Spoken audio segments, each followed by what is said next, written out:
नेहमीप्रमाणे तू आम्हाला या ठिकाणी हजर केलेला आहेस प्रभू. प्रभू तुझ्या उपस्थितीमध्ये आणलेला आहेस प्रभू. धन्यवाद देतो, कारण आमच्या विरुद्ध घडविलेलं कोणतेही शस्त्र प्रभू आमच्यावर मात करत नाही प्रभू. प्रभू आम्ही तुझे कोटी कोटी आभार मानतो, कारण तू जे आम्हाला धीर ह्या विषयी अगदी खोदून तू आम्हाला शिकवत आहे. आणि खरोखर आम्ही आज समजू शकलेलो आहोत प्रभू की आम्हाला धीराची अत्यंत अत्यंत आवश्यकता आहे. आणि प्रभू सर्व गोष्टीमध्ये ज्या परीक्षा आमच्यावर येत असतात प्रभू, आम्ही शिकलो आहोत प्रभू की ते आम्हाला पाडण्यासाठी नाही प्रभू, तर आम्हाला घडवण्यासाठी, आम्हाला निर्माण करण्यासाठी येतात पिता प्रभू. कारण तुझी इच्छा आहे की आमचं आध्यात्मिक निर्माण व्हावं प्रभू. प्रभू धन्यवाद देतो की तू आम्हाला जे निर्माण केलेलं आहे त्याबद्दल आम्ही तुझे आभार मानतो. आणि प्रभू सर्व गोष्टीबद्दल आम्ही तुझा धन्यवाद देतो, तुझी स्तुती करतो. प्रभू येशू, तुझं वचन सांगत आहे की जिथे दोघे किंवा तिघे तुझ्या नावाने हजर आहे त्यामध्ये तू उपस्थित आहे. होय प्रभू, तू खरोखर या ठिकाणी उपस्थित आहे आणि तू आम्हा सर्वांना प्रत्येक बंधनातून, आजारातून, पापातून, भीतीपासून मुक्त केला आहेस, म्हणून तुझे आभार मानतो पिता. धन्यवाद देतो की आम्हा सर्वांच्या हृदयाचे डोळे तू उघडलेले आहेत आणि हे पवित्र आत्मा आज जे काही तू आम्हाला शिकवणार आहेस, पवित्र आत्मा, आम्ही विश्वास ठेवतो की या ठिकाणी बोलणारा मी नाही तर तू आहेस. आणि पवित्र आत्मा अगदी सहजपणे, उदाहरणासह, सोप्या पद्धतीने तू आम्हाला शिकवत आहे, म्हणून तुला धन्यवाद देतो. आणि मी विश्वास करतो प्रभू तू माझ्या मुखाचा ताबा घेतलेला आहे, म्हणून तुला धन्यवाद देतो. धन्यवाद देतो प्रभू की जे वचन तू आमच्यामध्ये पेरत आहे ते चांगल्या जमिनीमध्ये पडलेलं आहे आणि त्याला 100 पटीने फळ आलेलं आहे, म्हणून तुला धन्यवाद देतो. आणि धन्यवाद देतो अप्पा पिता की आम्ही समजलेलो आहोत की आम्हाला तुझ्या वचनाची, तुझ्या शब्दाची, तुझ्या ज्ञानाची आणि शहाणपणाची आणि सहनशीलता आणि धीराची भरपूर भरपूर गरज आहे प्रभू. म्हणून आम्ही तुझे आभार मानतो. हे अप्पा बापा, आम्ही ही प्रार्थना प्रभू येशू ख्रिस्ताच्या नावात करतो. आमेन, आमेन, आमेन. हालेलुया. आपण सर्वजण बसूया.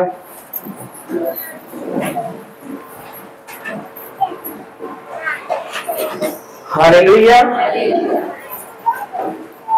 कसे आहे सर्वजण? कसे आहेत?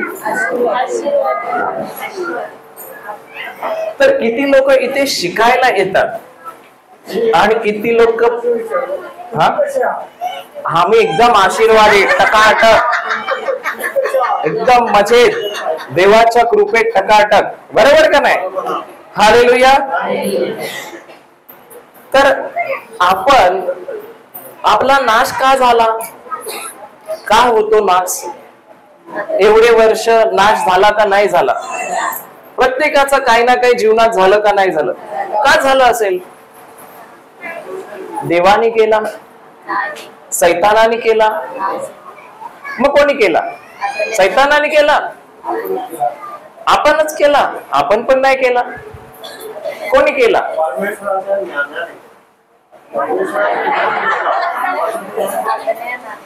पण आमचा नाश कशामुळे झाला? परमेश्वराचं ज्ञान भेटलं म्हणून नाश झाला की आम्हाला ज्ञान नव्हतं म्हणून नाश झाला? म्हणून आम्हाला जास्त प्रार्थनेची गरज आहे का जास्त शिकण्याची गरज आहे? बरोबर आहे का नाही? प्रार्थना पण गरजेची आहे, पण आमच्या डोक्यात प्रार्थना म्हणजे काय माहिती आहे? काय प्रार्थना म्हणजे काय? मागणे. पण प्रभू आम्हाला कधीच शिकवत नाही की प्रार्थना म्हणजे मागणे. प्रार्थना म्हणजे माझ्या देवाबरोबर, परमेश्वराबरोबर काय करणं? संवाद साधणं. बरोबर आहे का नाही? बाप आणि मुलगा, तुम्हाला किती मुलं आहे की नाही? मुलं आहे ना? आहे ना? आई आणि मुलं हे कधी बोलतात? जेव्हा मुलांना काय पाहिजे असतं तेव्हाच तो आईकडे जातो, बरोबर आहे? हा, जेव्हा मुलांना काही पाहिजे असतं तेव्हाच तो जातो का आईकडे? तेव्हाच बोलतो का तिच्या बरोबर? का प्रत्येक क्षणाला बोलतो? मग तो काय करतो? ती पण एक प्रार्थना झाली, कारण तो आपल्या आईशी ज्याच्या बरोबर माझं नातं आहे त्याच्याबरोबर तो काय करतो? संवाद साधतो. त्याला म्हणतात प्रार्थना. आता जेव्हा मी बायबल वाचतो तेव्हा काय होतं? जेव्हा मी प्रार्थना करतो तेव्हा मी देवाबरोबर संवाद साधतो. आणि जेव्हा मी बायबल वाचतो आणि शिकतो, वचन ऐकतो, तेव्हा देव माझ्या बरोबर बोलतो, संवाद साधतो, बरोबर आहे का नाही? मग आम्हाला जास्त काय आवडते? मागायला आवडते, देवाबरोबर बोलायला आवडते, का देवाचं ऐकायला आवडते?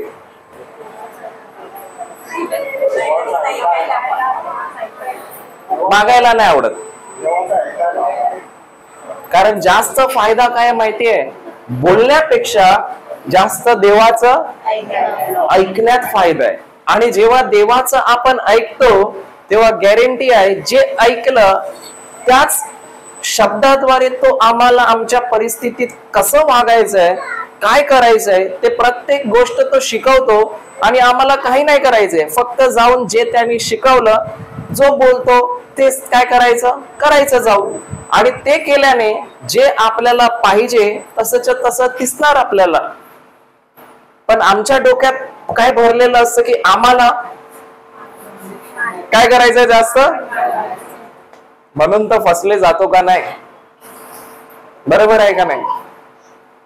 मी खरं सांगतो, अजूनपर्यंत काहीच नाही मागितलं येशूकडे, काहीच नाही मागितलं, पण देवाशी बोललो आणि जे तो मला शिकवतो तेच मी काय करतो? कार्यामध्ये घालतो. पहिलं शिकतो, नंतर मग ते काय करतो? कार्यामध्ये घालतो. त्याच्यामध्ये मला जास्त फायदा आहे, मागण्यामध्ये जास्त फायदा नाहीये. तो जे बोलतो त्याच्या वचनाद्वारे ते करण्यामध्ये मला काय आहे? फायदा आहे. समजते का नाही समजते? आता आम्ही जेव्हापासून जन्मलो, त्या जन्मल्याच्या दिवसापासून आतापर्यंत कोण 40 वर्ष झालं असेल, कोण 50 वर्ष असेल, कोण 60 वर्ष असेल, कोण 70 असेल, कोण 80 पण असेल, बरोबर आहे का नाही? तर तेवढ्या वर्षात आम्ही जास्त मागितलं, ऐकलं, की जे शिकवलंय ते वापरायचा प्रयत्न केला, का जास्त फक्त मागलं? काय भेटलं? काय भेटलं नाही. जर मागायची गरज असती आणि प्रभू सांगतो मागा, पण काय जे वचनात आहे ते मागा. आणि खरोखर बायबल सांगते, जेव्हा तुम्ही त्याच्या वचनामध्ये राहता, त्याचं वचन तुम्हामध्ये राहते, तेव्हा जे तुम्हाला पाहिजे ना ते अगोदरच तुम्हाला भेटते. कारण सर्व काही कशामध्ये आहे? वचनामध्ये. पण कधी कधी आम्ही वचनच काय करतो? बाजूला करतो आणि बाकी सर्व. मी पण तसाच होतो. पण धन्यवाद येशूला का मला शिकवलं. तर आम्ही काय शिकत होतो? किती लोक म्हणून मी विचारतो की शिकायला आलेत. कारण जो शिकायला येतो ना त्याचं जीवन नेहमी लक्षात ठेवायचं की तो कितीही त्याच्यावर वादळ आलं, पाऊस आला तरी तो त्याच्यामधनं बाहेर पडू शकतो. पण जो व्यक्ती फक्त ऐकतो आणि जातो, त्याला वाटते का असंच काहीतरी प्रवचन चालू आहे आणि तो जातो. कारण त्याला हे समजत नाही की ते प्रवचन नाहीये, तर त्याच्याद्वारे, त्या शब्दाद्वारे कोण बोलत आहे? पवित्र आत्मा माझ्या बरोबर बोलतोय. आणि तेच शब्दाला जेव्हा मी अनुसरतो तेव्हा माझं जीवन बदलते. कळते का नाही कळते? मग मला हे प्रवचन जे मी रोज ऐकत आहे ते किती किमती आहे तुम्हाला वाटते? आहे का नाही आहे? पण थोडं प्रॉब्लेम कुठे माहितीये, मला फक्त सोच माझी थोडी काय करावी लागणार, कारण शैतान सांगतो अरे ते नुसतं तसंच प्रवचन चालू आहे, ते नसतं असंच बोललं जात आहे, ते ऐकून तुला काही नाही भेटणार. पण जेव्हा आरोग्यदायी प्रार्थना चालू होईल ना, तेव्हा तू पूर्ण शक्ती लाव, म्हणजे तुला भेटेल. बरोबर आहे का नाही? जास्त इंटरेस्ट कशात असतो आम्हाला, आरोग्यदायी प्रार्थनेमध्ये का वचन ऐकण्यामध्ये?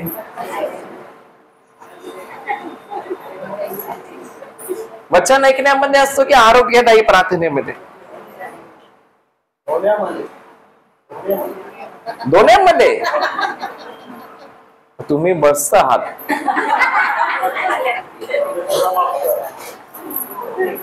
बरोबर आहे का नाही? आणि खरं सांगतो दोन्ही मध्ये घेतलं तर फायदा आहे. पण वचन हे मला कोणी मनुष्य बोलत नाहीये, तर त्या मनुष्याद्वारे परमेश्वर माझ्या बरोबर मला शिकवत आहे आणि मला तेच घेऊन माझ्या जीवनामध्ये कान देऊन ऐकून मला ते वापरायचं आहे. आणि जेव्हा मी वापरतो, गॅरंटी आहे जीवन बदलल्याशिवाय राहणार नाही. समजते का नाही? अनेक लोकांना तुम्ही बघत असाल, ब्रदर असतात, प्रचार करतात, भरपूर महान महान कार्य होतात का नाही त्यांच्याकडनं? का होतात?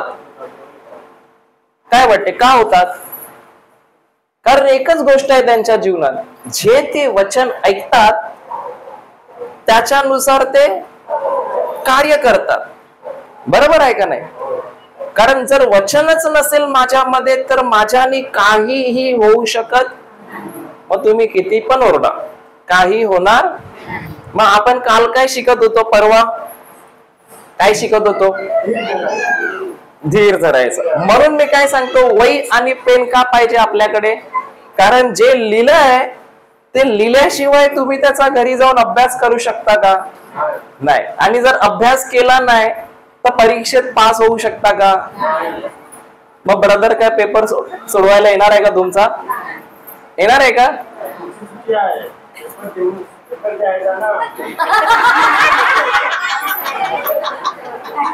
काय देवाचा?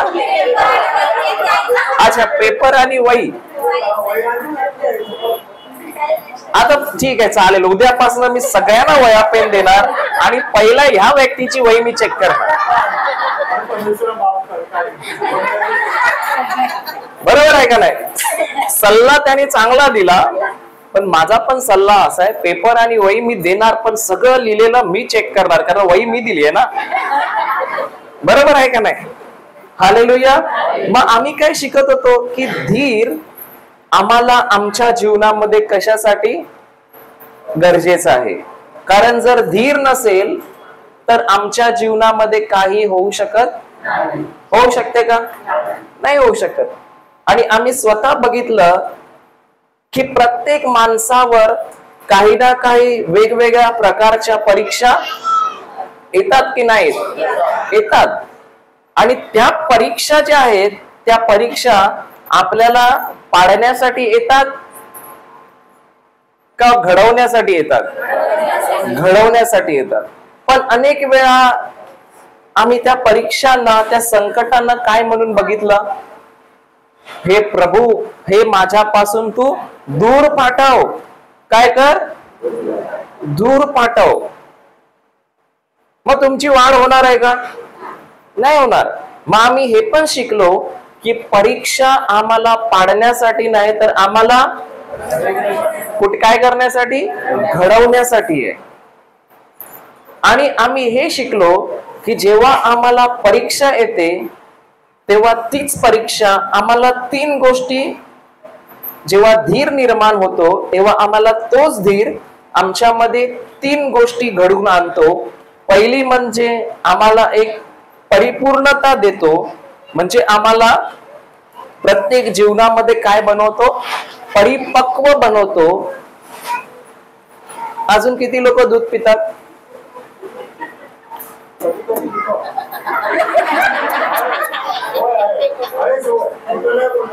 नीर दूध काय असते माहितीये का? ज्याला वचनाची सवय नाहीये, जो परिपक्व नाहीये, तो जड अन्न खाऊ शकतो का? नाही.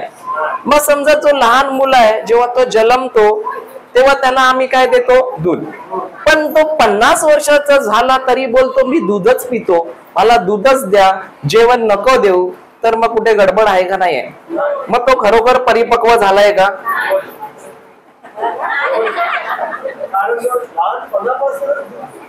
पण अजून पण दूधच पियायचंय. बरोबर आहे ना? मग जेव्हा कोणी आणून चिकन दिलं हातात, ते खाल्लं तर काय होणार? मग गडबड होणार का नाही होणार? बरोबर का नाही? मग धीर आमच्यामध्ये एकतर परिपक्वता निर्माण करते, आणि दुसरं काय बोललो, आम्हाला विजयासाठी, कोणत्याही क्षेत्रात विजयासाठी धीर काय आहे? गरजेचं आहे का नाही आहे? तिसरी गोष्ट, मला माझ्या जीवनात शांतीचं जीवन जगण्यासाठी पण काय उपयोगी आहे? तर आपण एक आज वचन बघूया. आपण पाहूया की विजयासाठी कसं काय धीर आम्हाला उपयोगी आहे. काल आपण शिकलो ना की आम्हाला परिपक्वतेसाठी काय उपयोगी आहे. किती लोकांना वाटते की मला परिपूर्णता पाहिजे, परिपक्व व्हायचंय सर्व भागात? वाटते का नाही वाटते?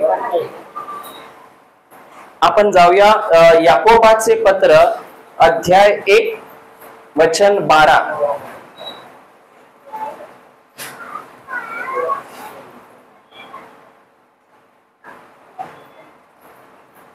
जो माणूस परीक्षा आल्यावर रडतो तो धन्य.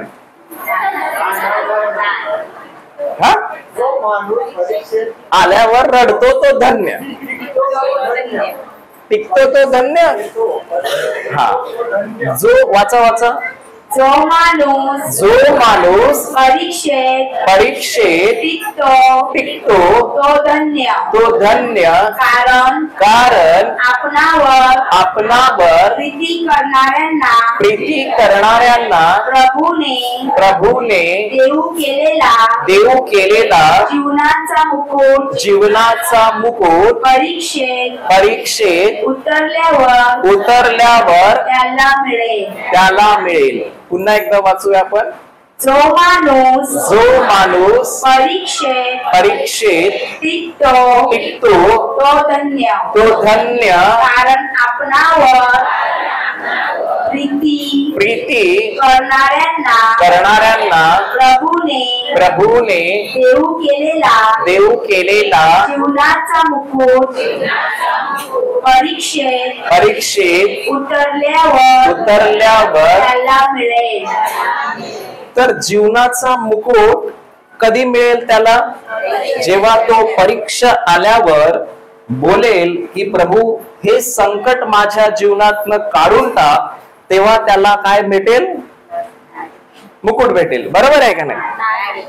का त्या परीक्षेमध्ये तो उतरणार, सहभाग घेणार, तेव्हा त्याला मुकुट भेटेल. कधी भेटणार? सहभाग घेतल्यावर. आता समजा एखादा मुलगा 10वीला आहे आणि 10वीची परीक्षा आली, आणि जशी परीक्षा आली तो बोलतो मला नको आहे, मला परीक्षा द्यायची नाही. तर आता हा पास होऊ शकतो का? पुढच्या वर्गामध्ये याला विजय जायला भेटू शकतो का? नाही भेटू शकत. पण जेव्हा ती परीक्षेमध्ये तो न घाबरता उतरतो, तेव्हा तो विजयी होऊ शकतो का? नाही होऊ शकतो. मग हा जीवनाचा मुकुट कोणासाठी दिलेला आहे? जीवनाचा मुकुट म्हणजे काय? अच्छा, किती लोकांना इथे जीवनाचा मुकुट पाहिजे?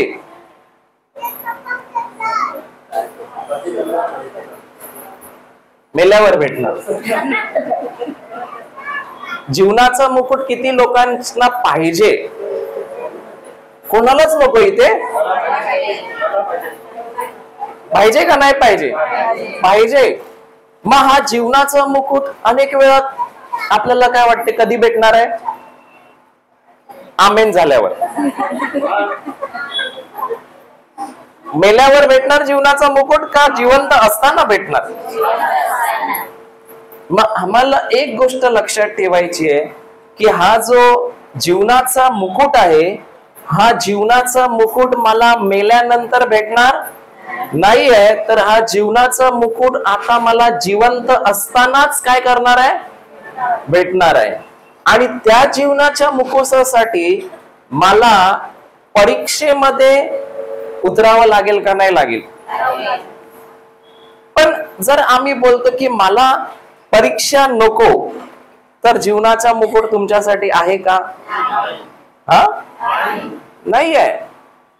आणि प्रत्येक ख्रिस्ती माणूस आहे, जर त्याला ठाऊक आहे की जेव्हा पण माझ्या जीवनामध्ये परीक्षा येत आहे, त्यावेळेला माझ्या समोर काय पाहिजे? जीवनाचा मुकुट. बरोबर. एक उदाहरण देतो. तुम्ही कधी माणसांना बघितलंय ते क्रिकेट खेळतात? क्रिकेटला तुमच्यात काय म्हणतात? बॅट बॉल खेळतात का नाही खेळतात? ते का खेळतात? ते का खेळतात? त्यांचं लक्ष कुठे असतं? ट्रॉफीवर असतं का किती त्रास होणार आहे त्याच्यावर असतं? त्या ग्राउंड मध्ये एवढं ऊन आहे त्याच्यावर असतं का समोर कोणती टीम आहे त्याच्यावर असतं का त्यांचं लक्ष त्या ट्रॉफीवर असतं? असते का नाही? आणि जोपर्यंत त्यांचं लक्ष त्या ट्रॉफीवर आहे, ते लोक त्या मॅच मध्ये उतरावं लागतं का नाही लागतं? आता ते बोलले की आम्हाला तर ट्रॉफी पाहिजे, पण आम्हाला ही मॅच खेळायची नाहीये. बरोबर का नाही? मग भेटेल का नाही त्यांना? भेटेल? उतरलेच नाही, क्रिकेट खेळलेच नाही, मग कसं काय ट्रॉफी भेटणार? बरोबर आहे का नाही? मग इथे जो जीवनाचा मुकुट आम्हाला दिलाय, तो मेल्यावर आम्ही परीक्षेत उतरणार आहे का मरायच्या अगोदर परीक्षा होणार आहे? काय वाटते? नाहीतर नंतर बोला, प्रभू मेल्यावर मी परीक्षा देतो, मला तू जीवनाचा मुकुट दे. बरोबर आहे का नाही? पण मेल्यावर भेटणार आहे का?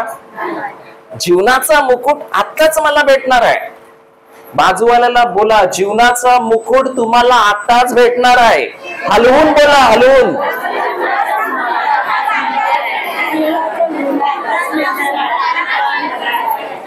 एक मिनिट. तुमच्यामध्ये हलवणं म्हणजे पण असं आहे जीवन. काय? अरे हलवा असं जरा जोरात बोला, जीवनाचा मुकुट आताच भेटणार आहे.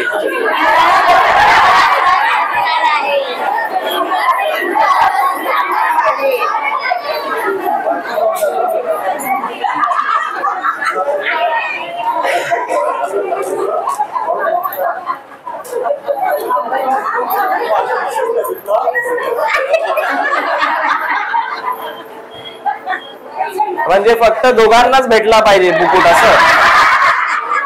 मग जीवनाचा मुकुट जो भेटणार आहे तो कधी भेटणार आहे आपल्याला? आता का मेल्यानंतर? नक्की ना? नाहीतर बोलाल का बाबा टाइम आहे, अजून टाइम आहे, अजून टाइम आहे, अजून टाइम आहे. पहिली गोष्ट, मुकुटच कधी कधी माहित नसतो. हाय मुकुट पण हाय असं. डोक्यावर दिसतो का बघा बाजूच्या मुकुट चमकतो का? दिसतो का नाही दिसतो? काय दिसतो? परीक्षेत उतरले का?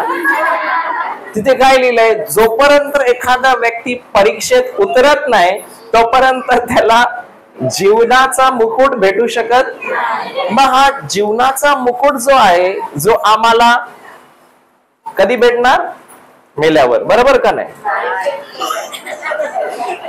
ते आजी हा बोलतात आहे मेल्यावर. का हा बोलतात आहे? कारण त्यांना वाटते काय कधी भेटणार आहे? मेल्यावर. ते मेल्यावर बोलत आहे. मेल्यावर नाही भेटणार. मला जे काही करायचं ते मेल्यावर नाही, मला आता जिवंत असतानाच करायचंय. बरोबर आहे का नाही? आता आता उदाहरण देतो. आदामाने पाप केलं का नाही केलं? केलं. जिवंत असताना केलं का मेल्यावर केलं? मग मेल्यावर त्यांनी क्षमा मागितली असती ना, तर झालं असतं का नाही काम? जे काही करायचंय ते परीक्षा, जीवनाचा मुकुट कधी भेटणार आहे आम्हाला? जिवंत असतानाच भेटणार आहे. मग जीवनाचा मुकुट काय आहे? जीवनाचा मुकुट काय आहे? पाहिजे का नको पाहिजे? पाहिजे ना. पण अट काय आहे परीक्षेमध्ये? मग आमच्या जीवनात किती मुकुट आम्हाला भेटायला आले. प्रभूची इच्छा होती द्यायचे, पण आम्ही प्रार्थना काय केली? प्रभू हे काढून टाक. प्रभू मला हे नको आहे, मला सहन होत नाही. मग तो ती परीक्षा माझ्यावर काय घेऊन आलेली? माझ्याकडे जीवनाचा मुकुट घेऊन आलेली का मला पाडायसाठी आलेली? मला त्या जीवनामध्ये विजय द्यायसाठी आलेली का पाडायला आलेली?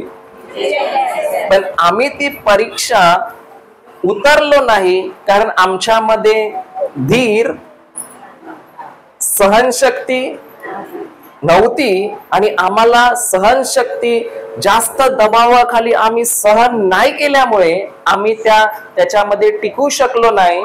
आणि धीर नसल्यामुळे आम्हाला तो जीवनाचा मुकुट आम्ही अनेक वेळा घालवला का नाही घालवला? परीक्षा झाल्या का नाही झाल्या? प्रत्येकाच्या काही ना काही झाल्या असतील ना. संकट, दुःख, आजार आले का नाही आले? पण आम्ही त्यापासून पळालो, कुरकुर केली, वैतागलो का धीर धरला? खरोखर मग जीवनाचा मुकुट काय आहे? जर कधी भेटणार तो आपल्याला? मेल्यावर का नाही? का जिवंत असताना? आता हा जीवनाचा मुकुट जो आहे, इथे काय लिहिलंय? जो माणूस परीक्षेत टिकतो. तिथे लिहिलंय जो ब्रदर परीक्षेत टिकतो. ब्रदर विषयी लिहिलंय का?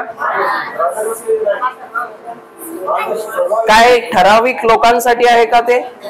का सर्वांसाठी आहे?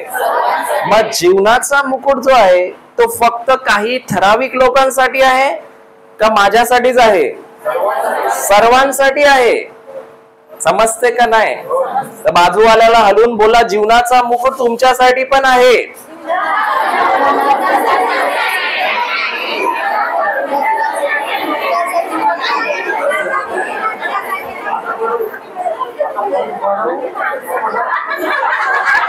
जीवनाचा मुकुट तुमच्यासाठी पण आहे. पाहिजे का नाही पाहिजे? मेल्यावर पाहिजे का नाही पाहिजे? जिवंत असताना पाहिजे. बरोबर आहे का नाही? मग हा जीवनाचा मुकुट आम्हा प्रत्येक व्यक्तीसाठी आहे का नाही? आणि जे लोक परीक्षेशिवाय आम्हाला हा जीवनाचा मुकुट कधीही भेटू शकत नाही. मग जीवनाचा मुकुट काय आहे? बोला.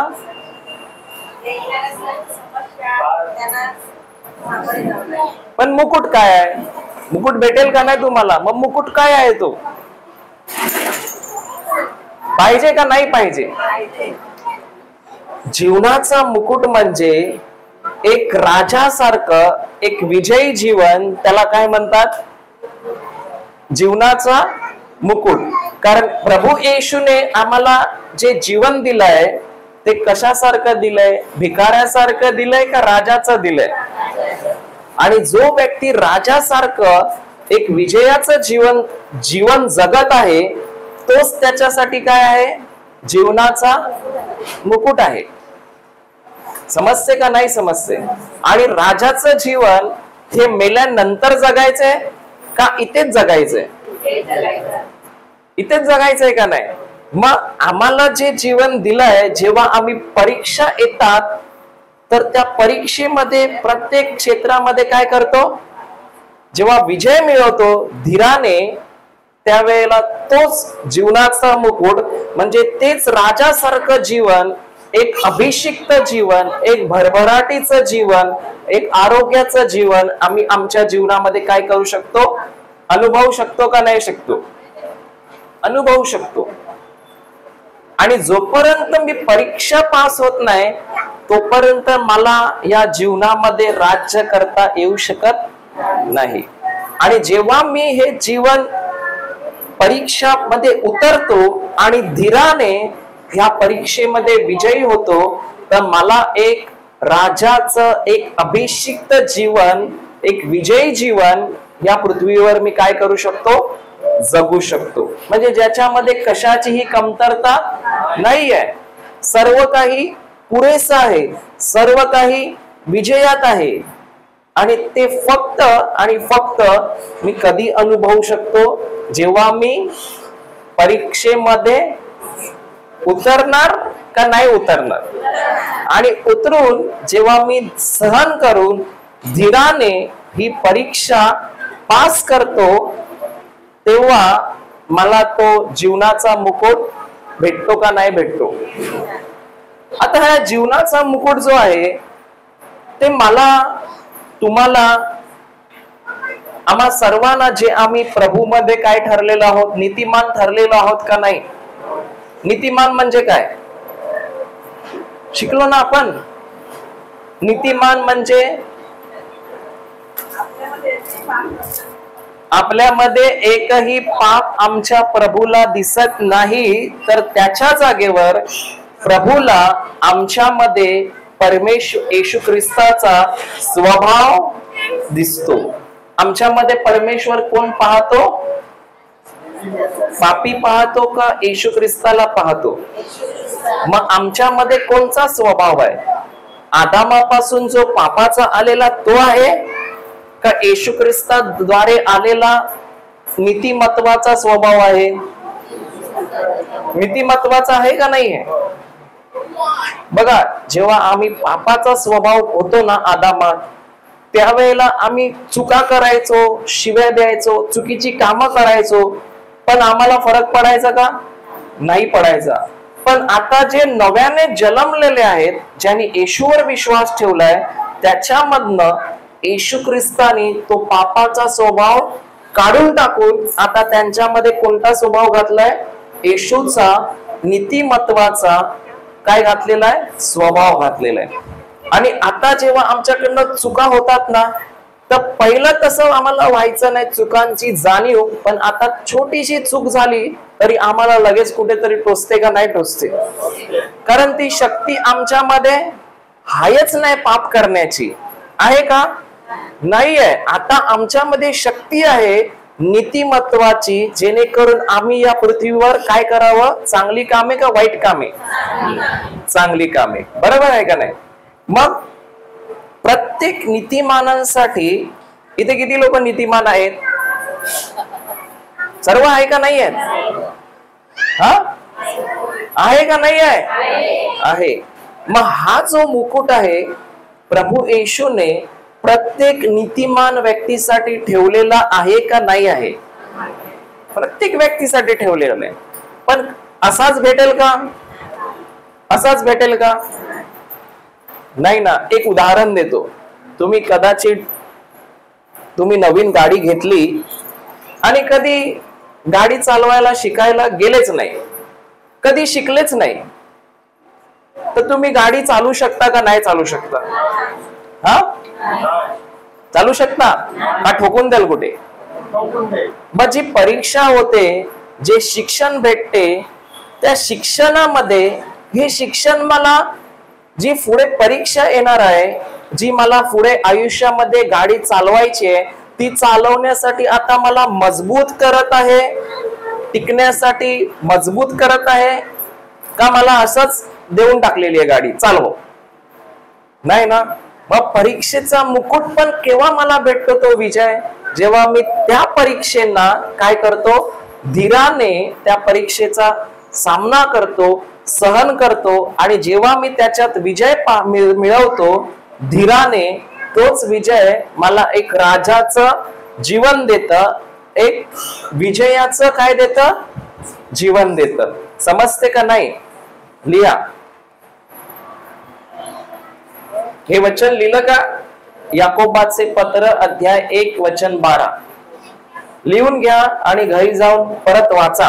काय आहे इथे? कुठे लिहिलं नाही, जो माणूस येऊन माझ्याकडे रडतो तो धन्य. लिहिलंय का? जो माणूस येऊन माझ्याकडे मागतो तो धन्य. काय लिहिलंय? मग आता परीक्षेपासून कोणाला वाचायचंय का? नको असं काय आहे का? जर परीक्षा नको तर तुम्हाला जीवनाचा मुकुट पण पाहिजे का?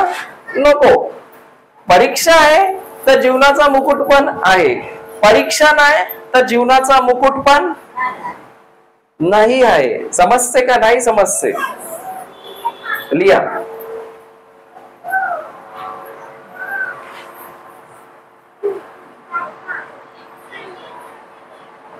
जीवनाचा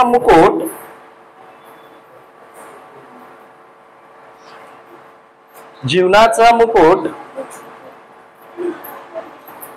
मला मेल्यानंतर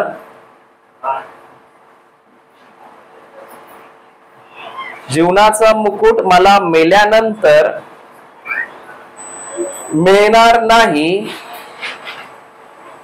जीवनाचा मुकुट मला मेल्यानंतर मिळणार नाही, तर तो मला जिवंत असतानाच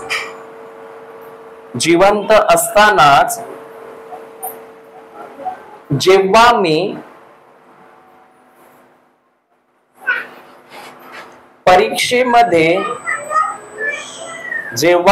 परीक्षेमध्ये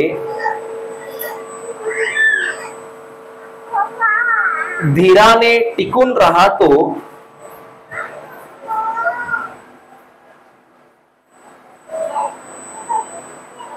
आणि विजयी होतो, तेव्हाच मला तो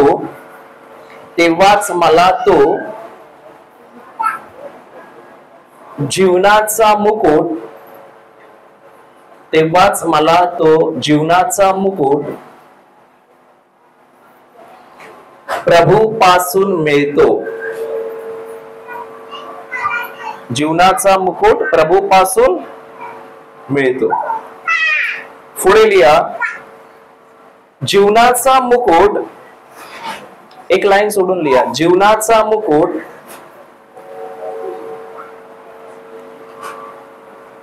हा केवळ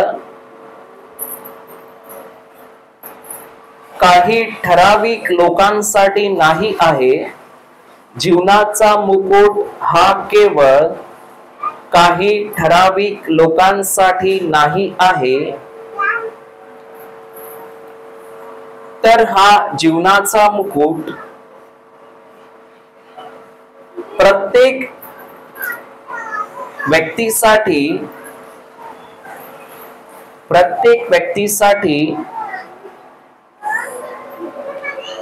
प्रभूने ठेवलेला आहे. प्रत्येक व्यक्तीसाठी प्रभूने ठेवलेला आहे.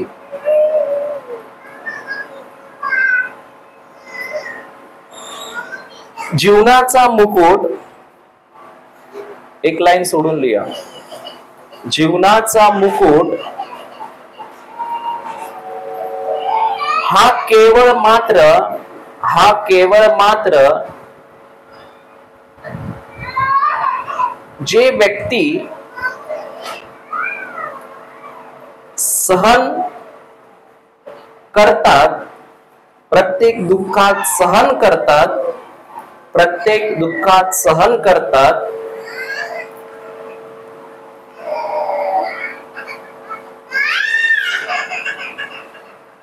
त्या सर्वांसाठी आहे.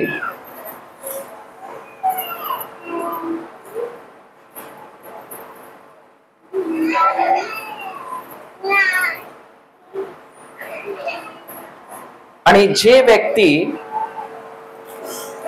व्यक्ती प्रत्येक परीक्षेमध्ये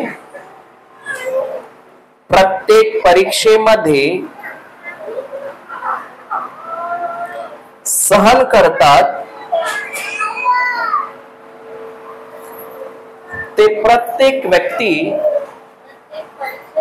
सहन करतात ती प्रत्येक व्यक्ती धन्य आहे. ती प्रत्येक व्यक्ती काय आहे? धन्य आहे, म्हणजेच आशीर्वादित आहे. म्हणजेच आशीर्वादित. तर जोपर्यंत एखादा व्यक्ती सहन करत नाही, त्याच्या जीवनात धीर धरत नाही, तोपर्यंत तो कधी जीवनाचा मुकुटाचा अनुभव घेऊ शकतो का? आशीर्वादाचा अनुभव घेऊ शकतो का? कारण प्रत्येक वेळेला आम्ही काय विचार करतो, कारण जर प्रभू येशूने दुःख सहन केलं नसतं तर ते जीवन आम्हाला भेटलं असतं का? काय वाटते तुम्हाला? भेटलं असतं? त्या परीक्षेत त्याची पण परीक्षा झाली का नाही झाली? झाली. पुढे लिहा, जीवनाचा मुकुट म्हणजे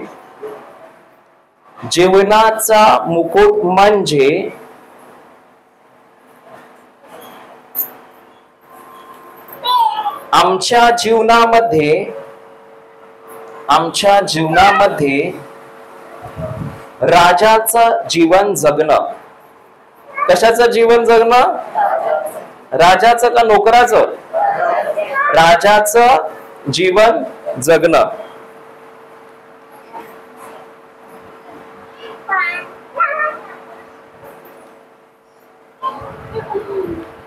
आता प्रत्येक व्यक्ती त्याच्या जीवनामध्ये दुःख येतात का नाही येत? प्रत्येक व्यक्तीच्या जीवनात दुःख येतात का नाही येत? येतात. तो दुःखामधनं जातो का नाही जातो?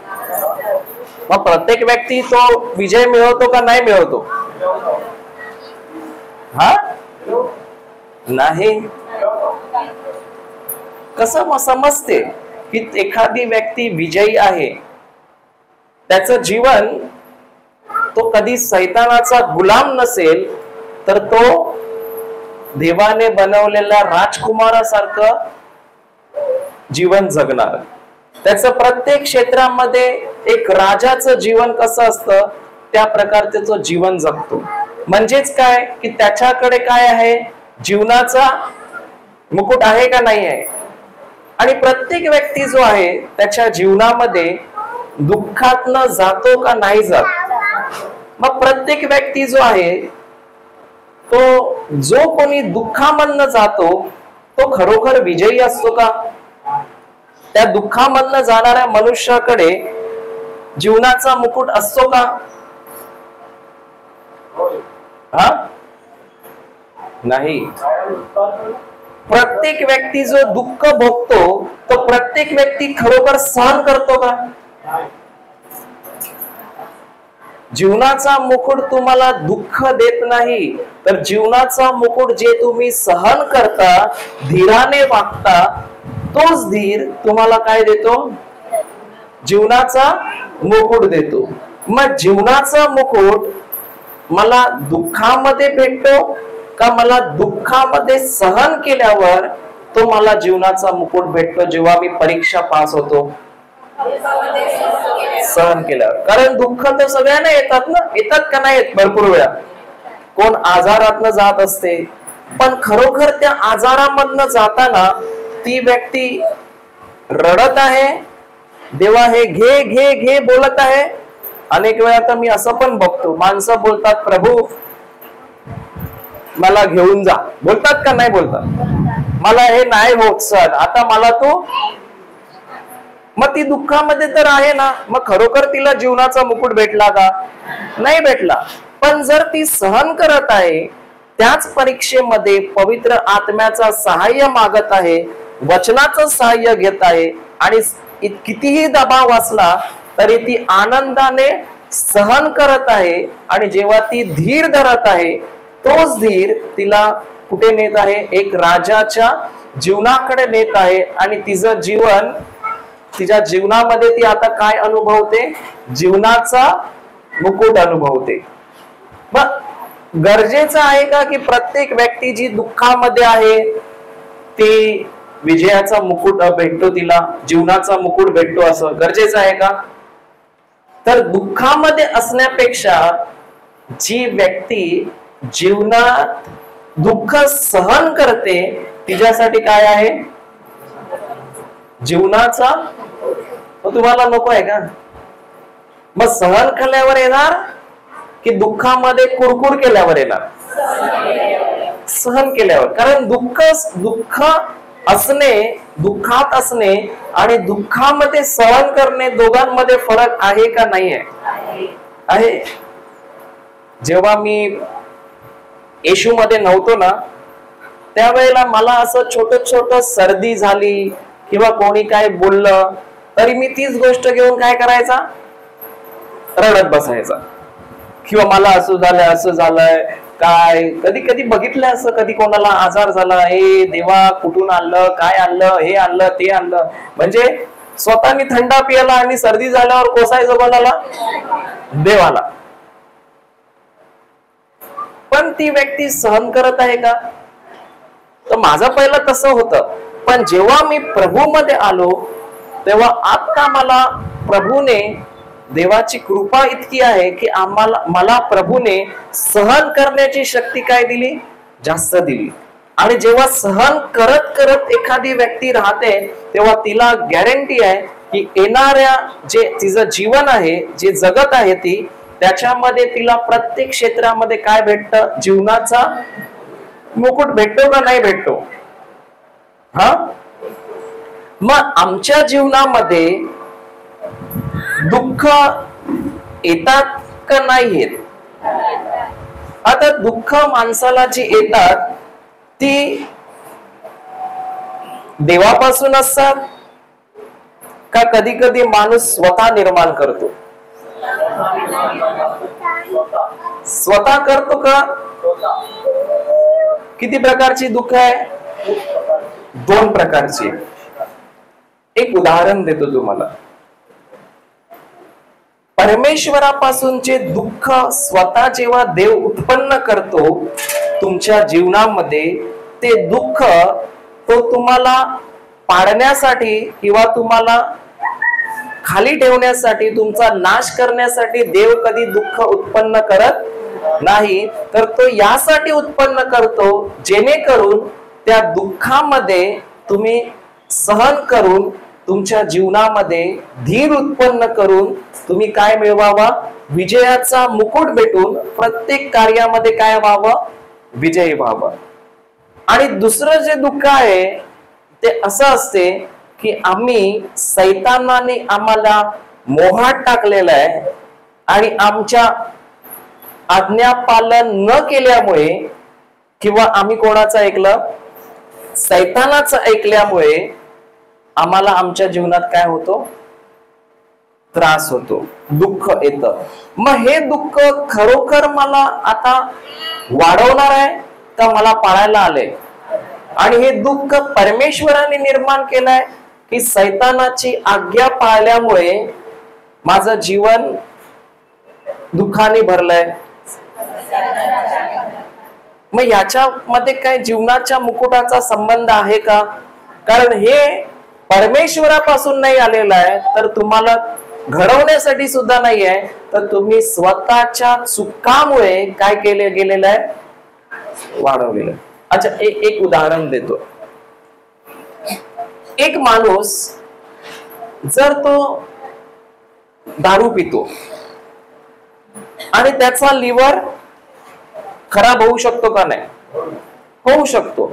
आणि जर त्याचा लिव्हर खराब होतो तर हे दुःख त्याला जे होणार आहे ते दुःख त्यांनी स्वतः निर्माण केलंय का परमेश्वराने त्याला दिलंय? स्वतः निर्माण केलंय. आणि स्वतः का निर्माण केलंय? कारण त्यांनी देवापेक्षा कोणाची आज्ञा मानली? बरोबर आहे का नाही? आणि जेव्हा एक माणूस सैतानाची आज्ञा पाळतो, दुःखामध्ये येतो, तेच दुःख त्याच्यातनं जर तोचे विचार त्याने बदलले नाही तर हळूहळू तेच दुःख त्याला काय करतं? खाली पाडतं. पण परमेश्वर जे आम्हाला दुःख देतो, ते आम्हाला परीक्षा देतो, ते आम्हाला पाडण्यासाठी देत नाही, तर परमेश्वर मला नेहमी काय करण्यासाठी देतो? आणि परमेश्वर मला कधीही मोहाकडे घेऊन जात नाही, तर तो मला तपासण्यासाठी, माझी वाढ करण्यासाठी माझ्या जीवनात काय पाठवतो? काय पाठवतो? दुःख पाठवतो का नाही? दुःख पाठवतो. आता एक उदाहरण घेतो. मी जेव्हा बोटीवर जाणार होतो काम करायला, त्यावेळेला मी गेलो नाही, कारण मला आजार झालेला, बरोबर आहे. आणि तो आजार सैतानापासून होत दुःख का देवापासून होत?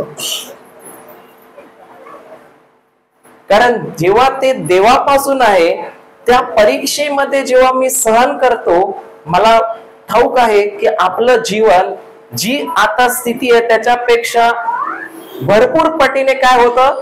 चांगलं होतं, बरोबर आहे का नाही? पण जर ती दुःख मी स्वतः निर्माण केलंय आणि याच्यामध्ये मी परमेश्वराचं सहाय्य नाही मागत, सहन नाही करत, तर तेच दुःख तुम्हाला कुठे पाडणार? खाली पाडणार का नाही? पण जो माझा आजार होता, त्याच्यात जेव्हा मी सहन केलं, परमेश्वराकडे वळलो आणि परीक्षेत टिकून राहिलो, सहन केलं, धीर ठेवला, आणि त्याच धीराने मला आता एक चांगलं जीवन दिलं का नाही दिलं? बोटीवर गेलो असतो, काय भेटले असते? पैसा. पण काय खरोखर स्वर्ग भेटला असता का? काय वाटते तुम्हाला? आता एक उदाहरण, इकडे सगळ्या बायका आहे का नाही? तुमचे नवरे बिना बोटीवर कामाला गेले तर तुम्ही खुश होणार का नाही होणार? नाही होणार? नाही होणार? अरे पैसे देईल ना तुम्हाला, 2-2 लाख भेटतात, 2 लाख 3 लाख भेटत नाही? अरे बिना जॉबला गेले, काय बोलतात तुम्हाला? बोटीवर भेटतात का नाही? मग तुम्ही त्याला 9 महिन्यासाठी पाठवणार का नाही पाठवणार? सारखं फोन करून बोलणार का ये ये ये? बोलणार नाही? बोलणार. कारण का आम्हाला काय भेटते? पैसा. पण तोच नवरा बोलला की बाय, मी तुझ्यावर बायको, मी तुझ्यावर भरपूर प्रेम करतो, म्हणून मी आता माझा धंदा बंद करून 9 महिने येशूसाठी बाहेर गावी चाललोय, तर तुम्ही त्याला पाठवाल का नाही आनंदाने? कशाला? डायरेक्ट मुंडी खालीच. सिस्टर पाठवणार का नाही? पाठवणार?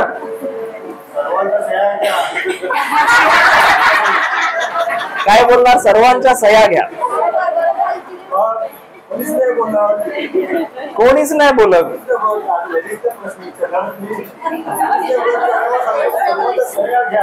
पण मला कळतच नाही की हा भाऊ लेडीजच्या बाजूने बोलत आहे का जेंट्सच्या बाजूने बोलत आहे? बरोबर आहे का नाही? मग आम्हाला एक गोष्ट लक्षात ठेवायची का आम्ही नवऱ्याला बाहेर पाठवतो कशासाठी? 10 महिने काही त्रास नाही, तू पाहिजे तर अजून 2 महिने एक्स्ट्रा भर आणि ये. अजून 2 महिने काय कर? तू एक्स्ट्रा काम कर. का? काय भेटणार आहे? पण नवरा जर येशूच्या कामाला गेला 9 महिने, तर चालेल का? नाही चालणार. का नाही चालणार? पैसे नाही येणार ना.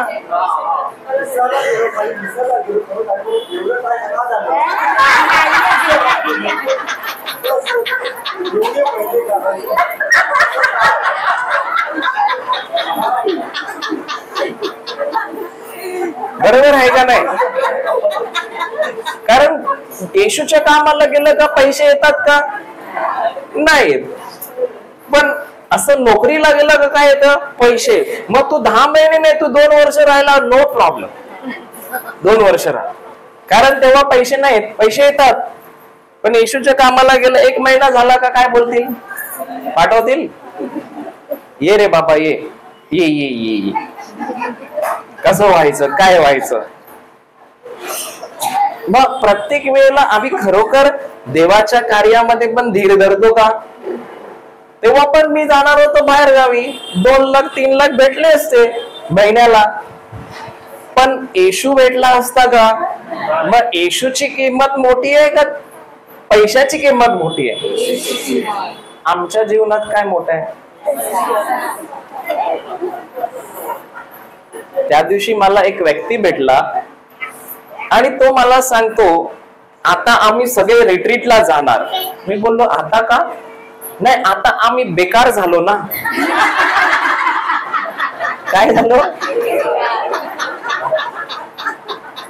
तर मी त्याला विचारलं, मी बोललो की परमेश्वर तुम्हाला फक्त बेकार झाल्यावरच बोलवतो? मला तर तरी बेकार केलं आणि बोलवलं.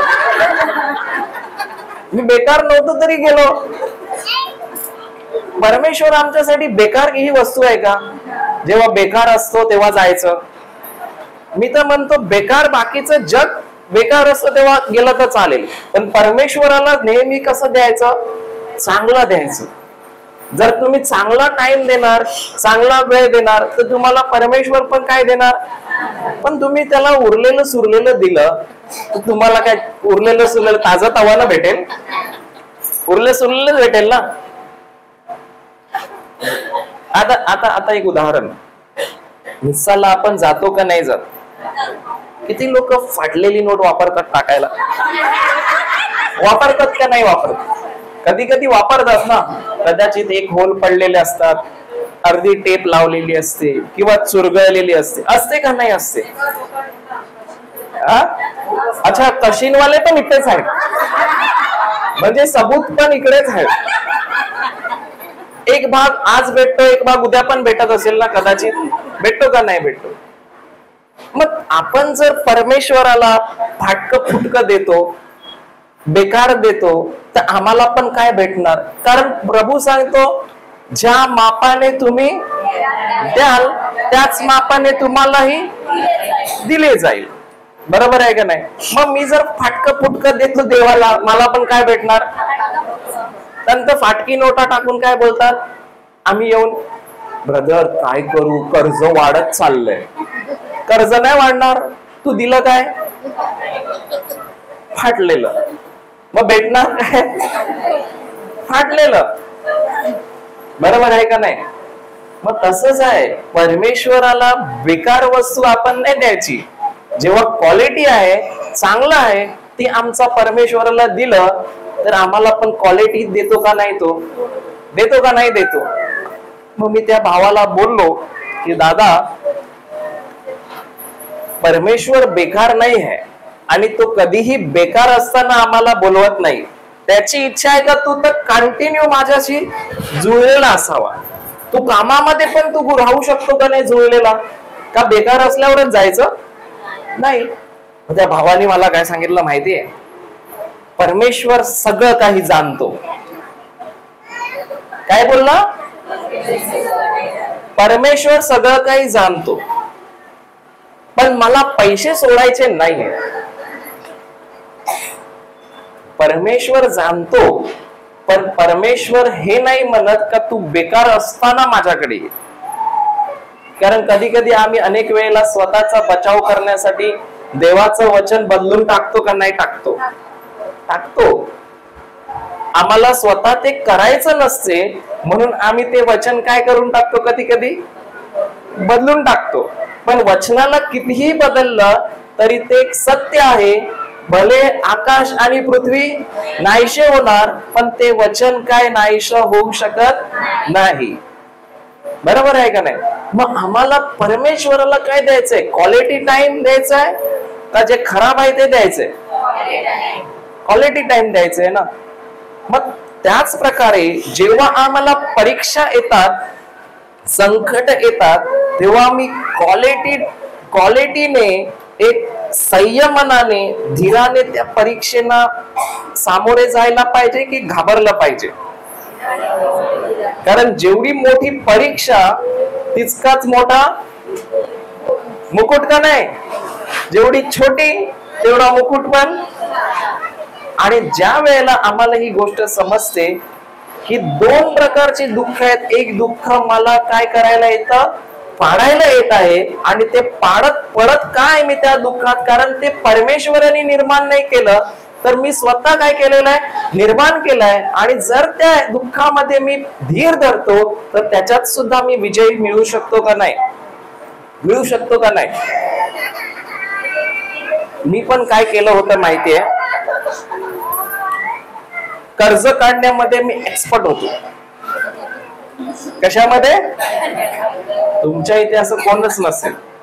कशी कर्ज काढायची माहितीये? हा, मी एजंट होते. कर्ज काढण्यामध्ये नाही, दुसऱ्यांना काढून देण्यामध्ये नाही, कर्ज स्वतः काढण्यामध्ये. तर मी कर्ज काढून काढून काढून एक काढलं, एक भरण्यासाठी दुसरा काढायचो, दुसरं भरण्यासाठी तिसरा काढायचो, तिसरं भरण्यासाठी चौथं काढायचं, चौथं भरण्यासाठी पाचवं काढायचं, आणि असे मी 7 काढून ठेवले, 7-8. बरोबर आहे का नाही. आता त्या ह्याच्यामध्ये हे दुःख मी निर्माण केलं का परमेश्वराने निर्माण केलं? स्वतः निर्माण केलं. पण ह्या दुःखामध्ये मला ठाऊक होत, त्रास होत होता, पण मी ते दुःख एक परीक्षा म्हणून घेतलं, आणि जेव्हा परीक्षा म्हणून स्वीकारलं, त्याच्यानंतर जेव्हा मी त्या परीक्षेमध्ये धीर धरला, सहन केलं, आणि मला नंतर माहित पडलं, आता 3 वर्षांनंतर, की आता मला त्या कर्जातून मी मुक्त झालोय, आणि आता मला काय भेटलं, राजाचं जीवन भेटलं का नाही भेटलं, कर्जमुक्त जीवन भेटलं का नाही भेटलं. सहन केल्याशिवाय का सहन केल्यावरच भेटते. दुःख तर सर्वांना आहे, पण काय दुःखामध्ये आम्ही देवाच्या वचनाचं सामर्थ्य, पवित्र आत्म्याचं सामर्थ्य वापरून सामोरे जातो, धीर उत्पन्न करण्याची वाट पाहतो, धीराने कार्य करतो, का आम्ही तिकडेच धीर सगळं सोडून देतो. जर धीर सर्व सोडून देतो, तर आमच्या जीवनामध्ये आम्हाला तो जीवनाचा मुकुट आणि राजाचं जीवन कधी आम्हाला पाहायला भेटू शकत नाही. समजते का नाही समजते? लिया. मला येणारी दुःख माझ्या जीवनात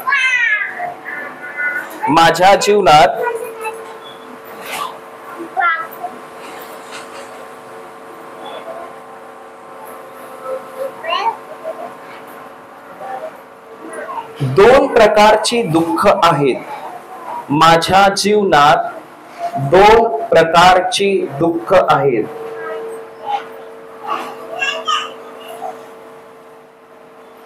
किती प्रकारची? 2 प्रकारची. पहिला लिहा, जर सैतानाने माझ्यावर दबाव आणला असेल, ज्यामुळे मी चुका करतो,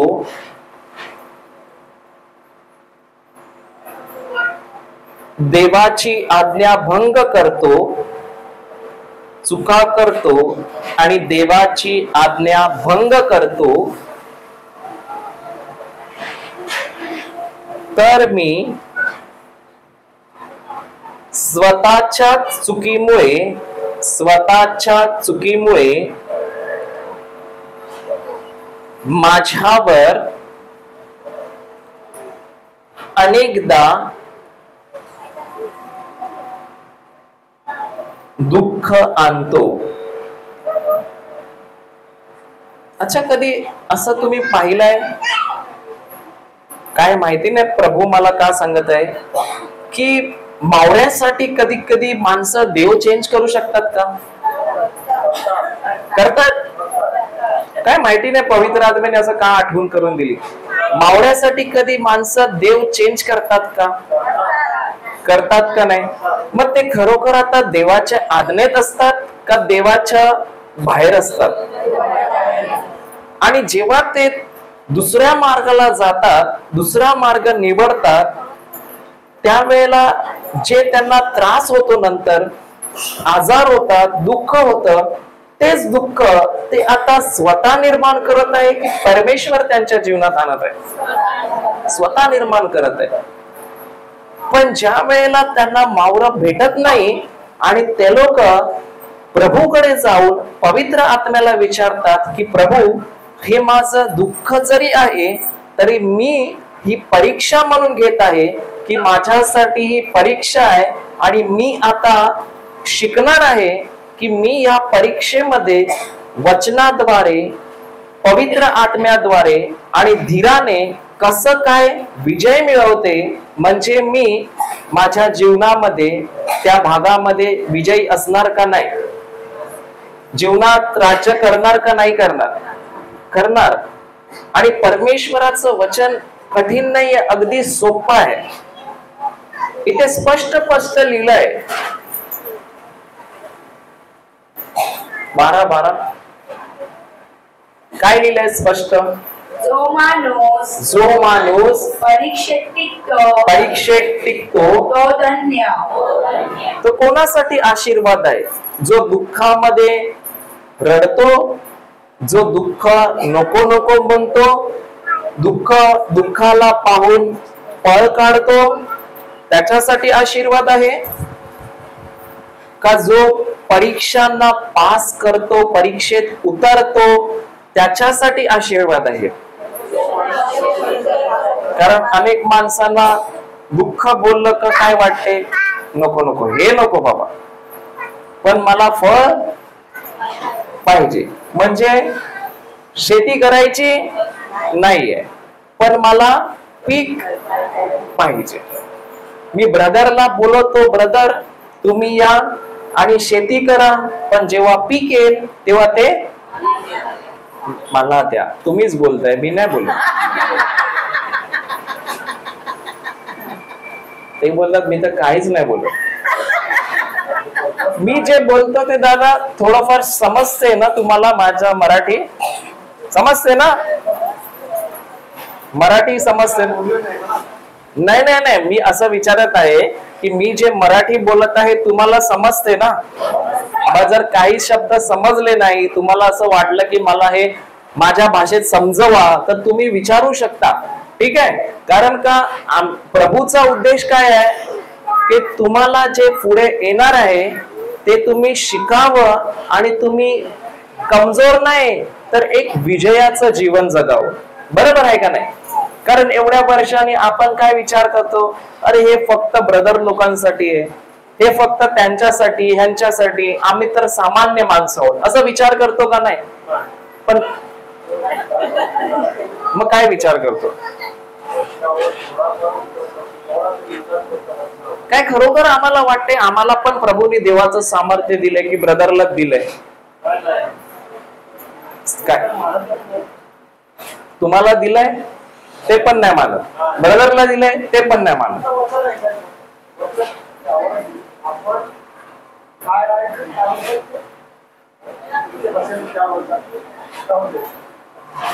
समजते का नाही समजते?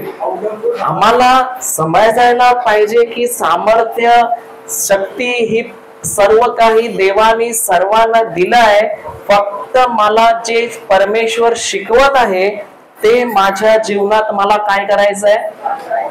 आता तो मुलगा आहे ना, त्या दादाच्या बाजूला बसलाय, त्या मुलाला जेव्हा मी बघतो ना त्यावेळेला मला एकच आठवतं की ज्या वेळेला आम्ही त्याच्या घरी गेलेलो तेव्हा त्याची परिस्थिती एवढी खराब होती ना, एवढी खराब होती, त्याला काहीच ज्ञान नव्हतं, देवाचं काही ज्ञान नव्हतं, त्याला काही ठाऊक नव्हतं.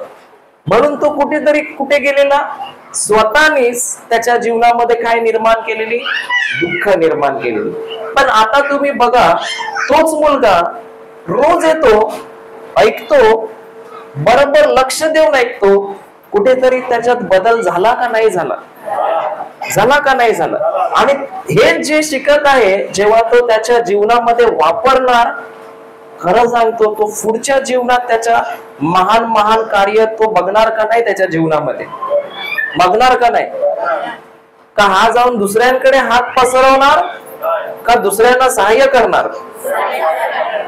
म्हणून आम्हाला जे परमेश्वर शिकवतो ते शिकण्याची आणि दुःखामध्ये धीराने पास होण्याची, परीक्षा पास होण्याची, सहन करण्याची आम्हाला गरज आहे का नाहीये? मग आमच्या जीवनामध्ये जर परीक्षा पास व्हायचंय तर आम्हाला विजय देणारा धीर आहे का नाही आहे? आहे. तुम्ही लिहिलं का 2 प्रकारचे दुःख? काय लिहिलं? कोणचं काय लिहिलं?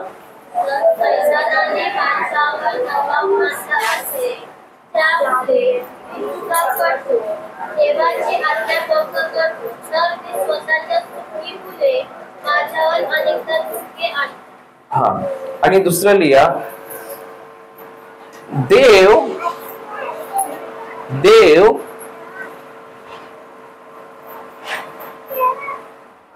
स्वतः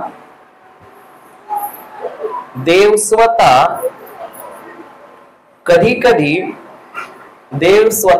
कधी माझ्या जीवनामध्ये दुःख, परीक्षा आणि समस्या निर्माण करतो,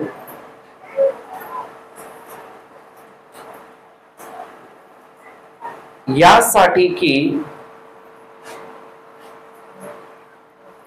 जेणेकरून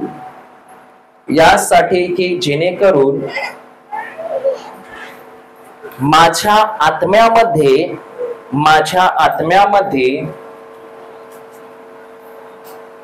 जे त्याने सामर्थ्य ओतलेले आहे,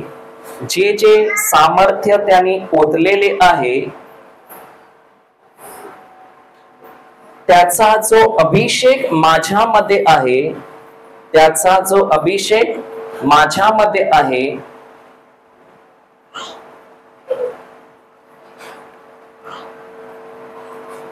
ज्या वेगवेगळ्या प्रकारच्या कृपा, त्याचा जो अभिषेक माझ्यामध्ये आहे,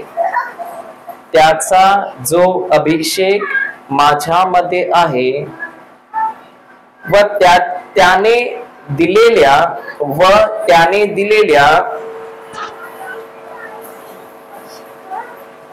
दिलेल्या हा काय झालं? ओतलेले आहे, आणि त्याचा अभिषेक जो माझ्यामध्ये आहे, आणि त्याचा अभिषेक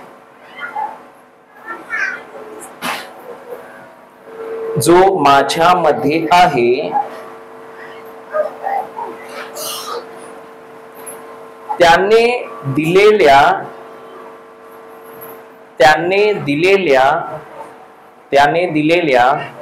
वेगवेगळ्या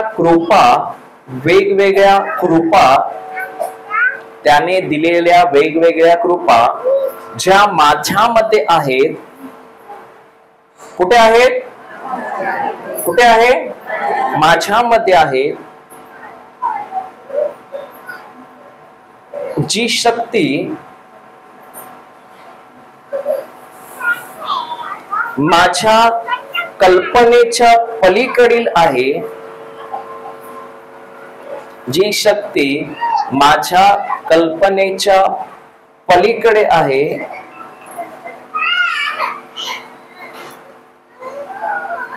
ह्या सर्व गोष्टी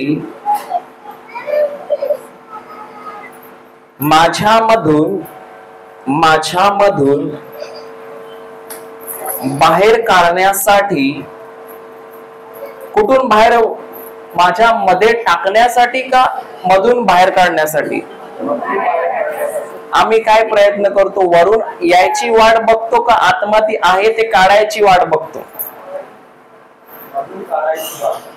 आम्ही वरून येणार आहे का त्याची वाट बघत आहोत, का आतमध्ये आहे ते कसं काढायचं याचा प्रयत्न करतो जास्त? कशाचा प्रयत्न करतो?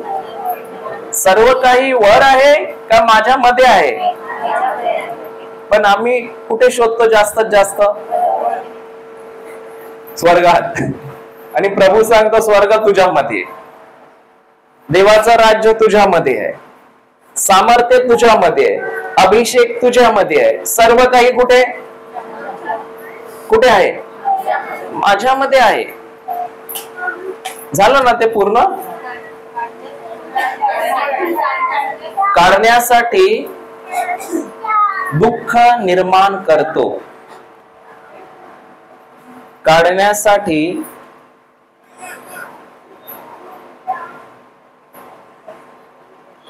माझ्या जीवनातील दुःख, माझ्या जीवनातील दुःख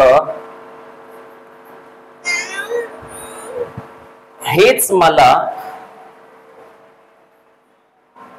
मला आशीर्वादाकडे घेऊन जातात, आशीर्वादाकडे.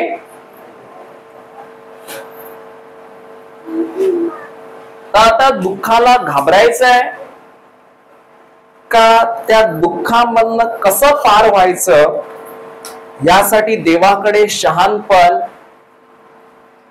आणि समज आणि धीर मागायचा आहे. काय वाटते तुम्हाला? आपला जो देव आहे तो जिवंत आहे का मेलेला आहे?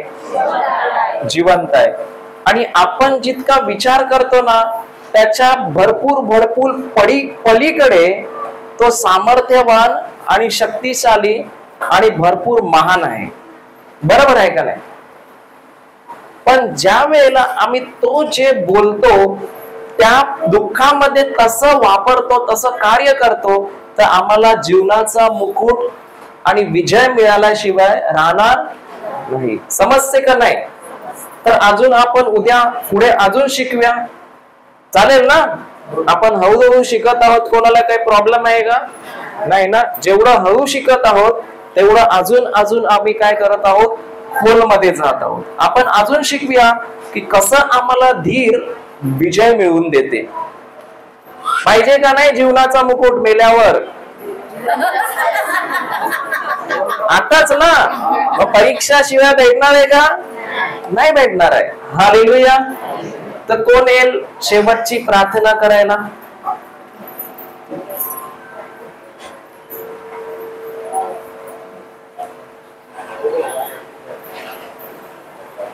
कोण येते?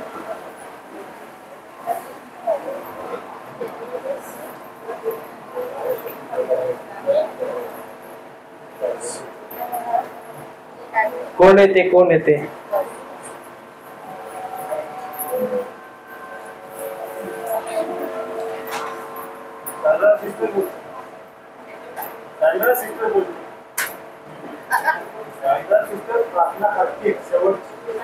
ये बाय, तू ये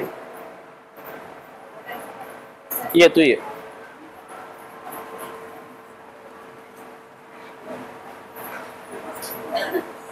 जे काही शिकली ना ते घेऊन देवाला धन्यवाद दे. हा, चुकलं तरी चालेल, काय घाबरू नको. धन्यवाद येशू, आजचा सुंदर दिवस दिला त्याबद्दल आम्ही तुला धन्यवाद देतो. तुझी स्तुती करतो, तुझ्या सुंदर नावाचा जयजयकार करतो. धन्यवाद येशू, तू आजच्या दिवसात जे काही शिकवलं, आम्हाला विजयाबद्दल शिकवलं, त्याबद्दल आम्ही तुला धन्यवाद देतो. व आजच्या दिवसात जे काय आमच्या हातून पाप घडले त्या पापांची तू क्षमा केल्याबद्दल आम्ही तुला धन्यवाद देतो. तसेच तू आजच्या दिवसात जे काय पुरविलास आणि अजून पुरवू दे त्याबद्दल आम्ही तुला धन्यवाद देतो. धन्यवाद येशू, तू आम्हाला आजचा सुंदर दिवस जसा दिला तशीच बरी रात्र देशील असा आम्ही विश्वास ठेवतो. रात्र दिली आहे त्याबद्दल आम्ही तुला धन्यवाद देतो. ही प्रार्थना आपल्या प्रवेश पुस्तकात. आमेन. आमेन. हालेलुया.